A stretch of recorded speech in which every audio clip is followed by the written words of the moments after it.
Hey guys, and welcome to the channel and podcast. I have with me Amy Lundy returning. How are you doing, Amy? I'm doing pretty well. How are you? I'm good. I'm good. We were just talking about some crazy stuff happening in the world as we know at the moment, but also some interesting news coming out of the tennis world as well. So Novak Djokovic splitting with his long-term coach, Marian Vajda. I thought it was relatively surprising. I know he wasn't with him in debate, so I guess it's not a huge surprise, and that was why he wasn't, because they split at the end of last year. But seems very amicable.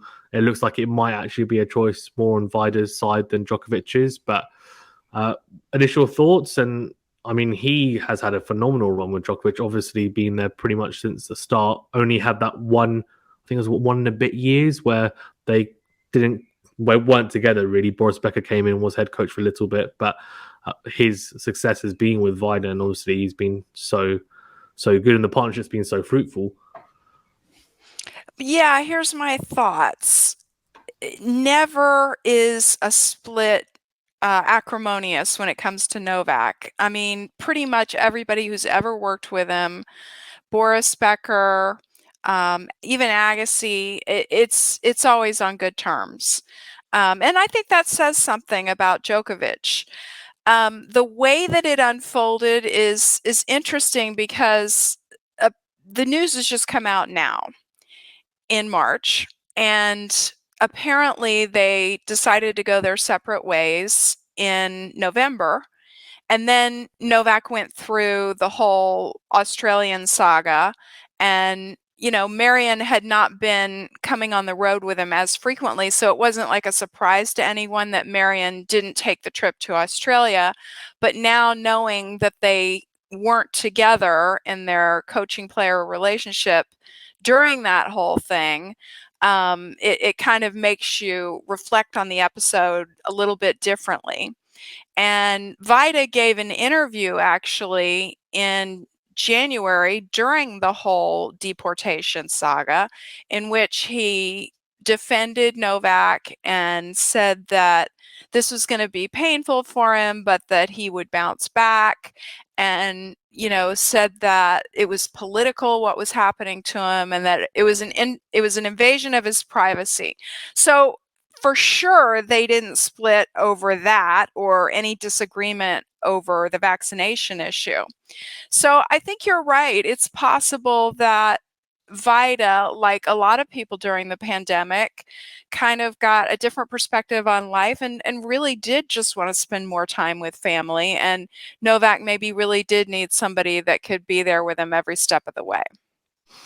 Yeah, I agree. And it's not, to be fair, it's almost similar to Tony Nadal, I guess, because they've been, like, for example, he was with Nadal for so long, and then now it's coming towards the last few years, the twilight years, and they probably put in such a long shift with those players, like traveling everywhere with them and not seeing their family as much. And they're probably thinking, well, actually, they're in good hands. So with Carlos Moya, I guess, he's a former player.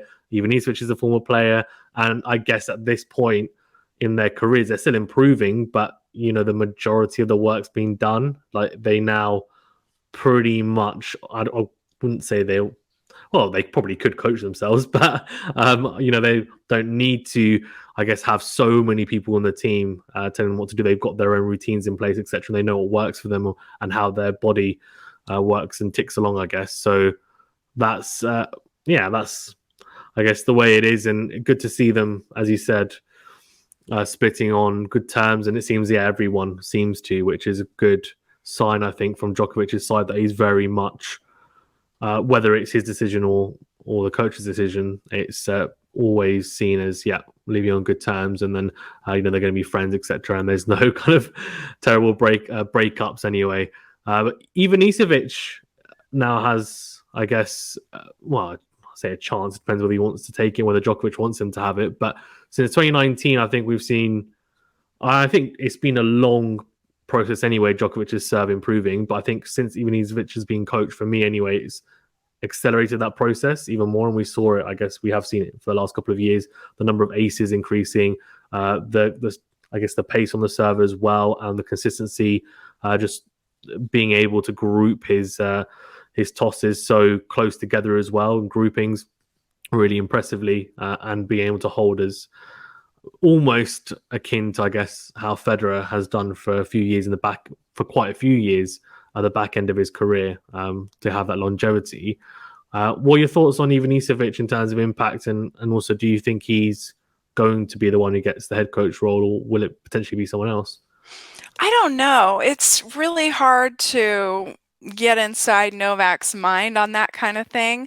There's a couple things I do know about Djokovic, and one is that he's not averse to change. He embraces change and sees it as part of the natural course of things.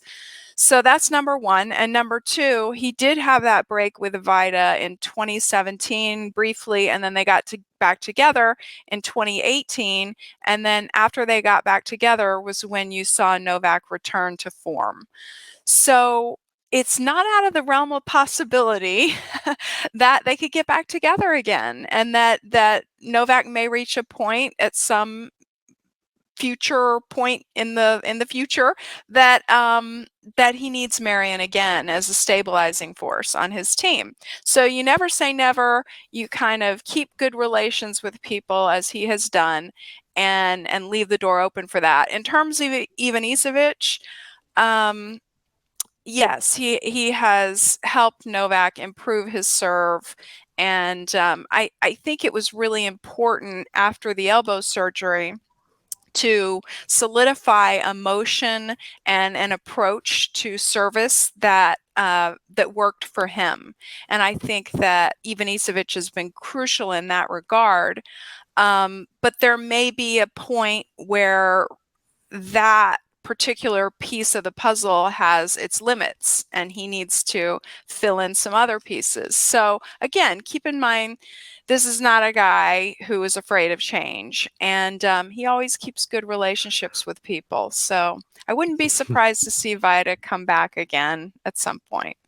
Yeah, for sure. He's definitely not scared of tweaking things, is he? And adapting and evolving. I mean, he's, I think, evolved more than any other player out of the kind of elite group, to be fair. And interesting, I think we talk about the serve, and it's now, I guess there's less moving parts. Like I talked to Craig Viner, who's a tennis analyst and does work like Holger Rune and a couple of other players, and he was saying that, like, after looking at it from a mechanical point of view, like Djokovic from, when he first came on tour, like the amount of moving parts he had with this serve, there was just so many different moving parts. It's so hard to be so consistent, but now it's quite simple but very effective. Like, it's very efficient the way that he serves, like the serving motion as well. So he finds it a lot easier, I guess, to well, it's a lot more repeatable, I guess, is my point. So that's a big thing, as you said, and also his volleying game, which I think has improved as well. And I think he's realised and probably taken. I mean, Goran Ivanisevic was a fantastic serve volleyer anyway, so that probably helps. But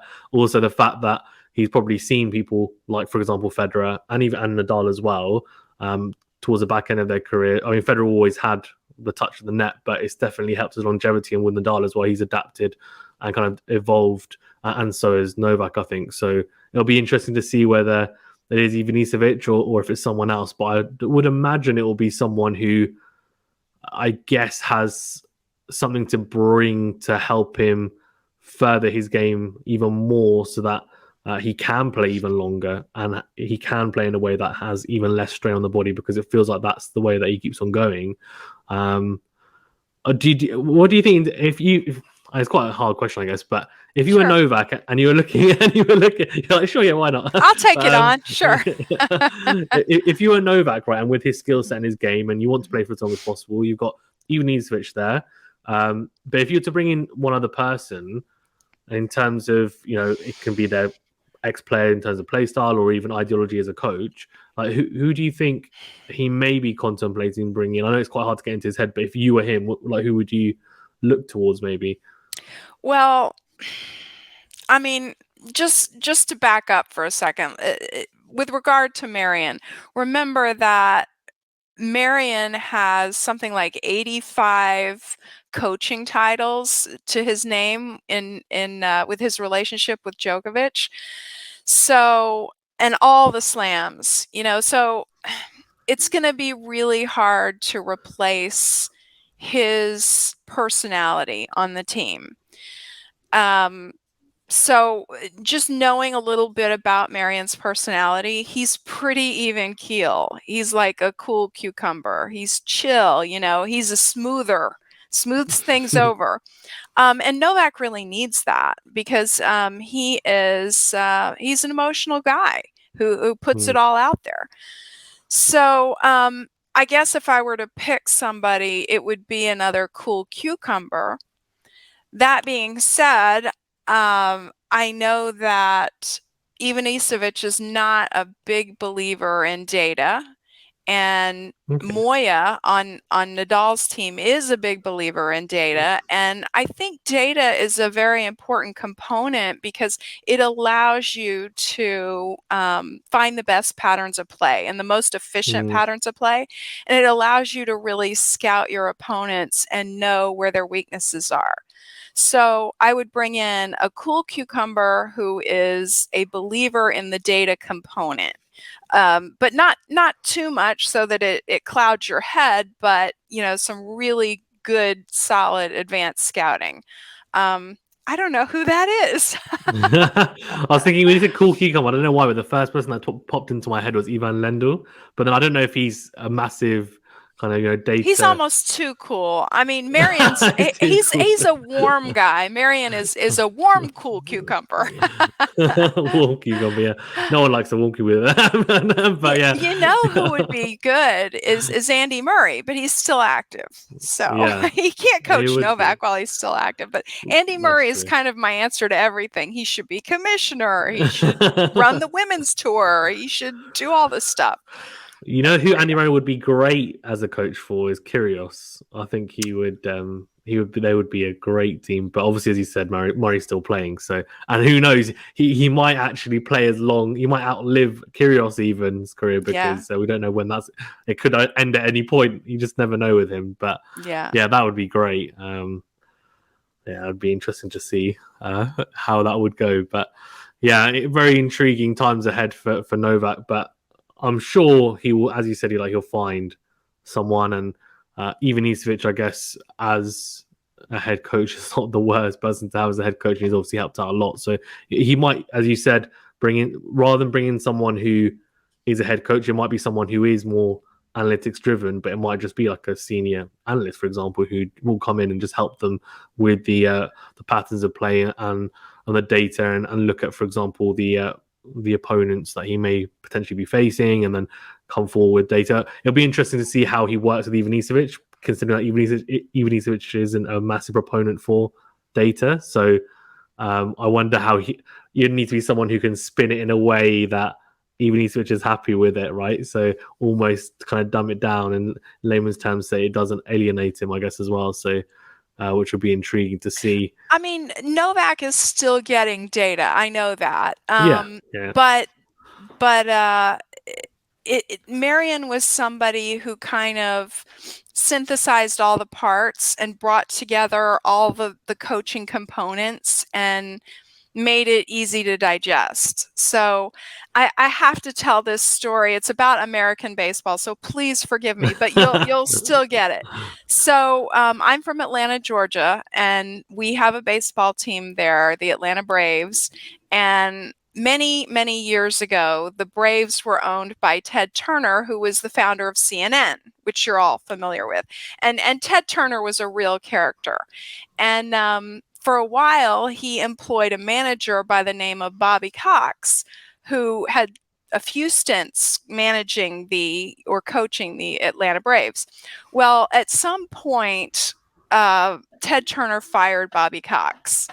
And the reporters were asking him, why did you fire him? Who are you going to get to replace? Because Bobby Cox is great. Like, And Ted Turner famously responded, I really like Bobby Cox, and if I weren't firing him, I'd hire him. So the point being, if you weren't firing Marian Vajda, you'd hire him. But I really do think that he's a great coach. He's a legend. Yeah. And there are some people that they were just born to coach.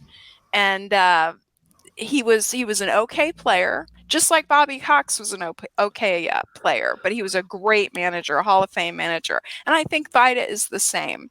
So he's going to be really tough to replace. I don't even know who's out there. I'm not totally up on the different coaching personalities or who's available.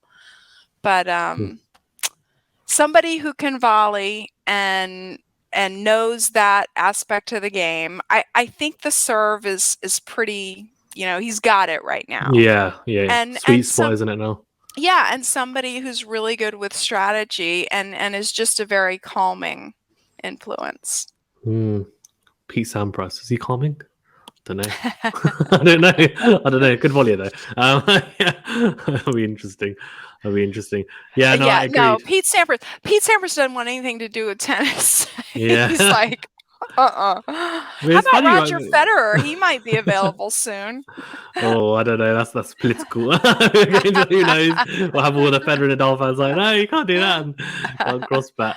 Yeah, it's interesting because like with Pete Sampras, you always thought Andre Agassi always used to talk about how he hated tennis and like kind of he had this love-hate relationship and he's the one that ended up doing a bit of coaching obviously with Djokovic, right? And Pete Sampras wasn't as vocal about it, but obviously after he, as he said, like when he retired, he kind of very hands off, hasn't really done anything.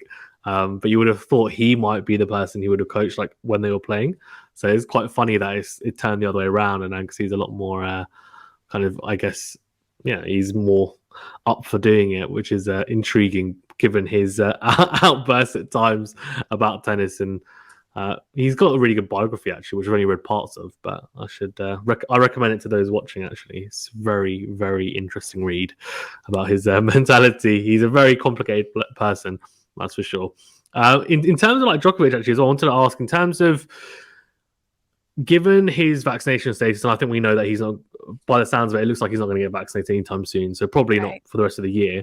And I think the French Open are saying at the moment they're probably going to follow suit with what the Australian Open did. So that means that he's probably not going to play that as it stands, although it could change. We know that it's always a flexible situation, the regulations and policies.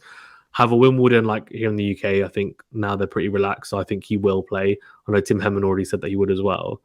Are you a little bit, as someone just looking from the outside in, and I know you're pretty subjective as well, do you think the stop-start nature of this year or the potential of a stop-start year could affect his results? Or do you think now he's at a stage in his career where he's so experienced, it doesn't matter if he plays, say, 3 tournaments before Wimbledon, 4 tournaments before Wimbledon, he will just get the results, he'll get it done, and then he'll use the first few games of a slam to actually get warmed up into that big tournament? Ideally, he would play a warm-up tournament before the slam, but I actually think that taking time off at his age and this point in his career is a good thing. It preserves his body, his mind, his energy. So stop-start is a good thing. He may not win the first slam that he enters. Let's say that he's not really able to play much, but somehow he is able to enter Roland Garros, and let's say he's able to play like 1 clay tournament heading into Roland Garros, and then hypothetically the restrictions are lifted and he can play. He may not win that one, he may not have a good run there, but if things are headed in the right direction, then he would be the favorite probably going into Wimbledon still. I don't think of time off the way that I did 5 years ago. Now, after what we've seen with Federer and what we've seen with Nadal, I've come to the conclusion that time off is actually preserves one's career. Yeah, no, I agree 100%. Well, thanks, Amy, for being on as always. Really appreciate it. Is there anything you want to touch on before we wrap up? No, just send good vibes, prayers, and everything else to Ukraine. Yeah, well said. Well said. Well, thanks, Amy, again for being on. We'll definitely catch up, hopefully, sometime soon again. Guys, do check out Amy on Twitter and also 3 tennis podcasts as well. Also, Tennis Connected, I think, is where most of your articles are. So some really good articles. I've been reading them pretty much every time they come out. They're really good reads. So thank you. Yeah, they're good. They're really good, really informative. So thank you, as someone who reads them. But yeah, guys, please do remember as well to like this video, subscribe if you're watching on podcast platforms, and do give us a follow if you don't mind, and subscribe depending on what platform. But yeah, stay safe and well, and we'll see you on the next video. Thank you very much.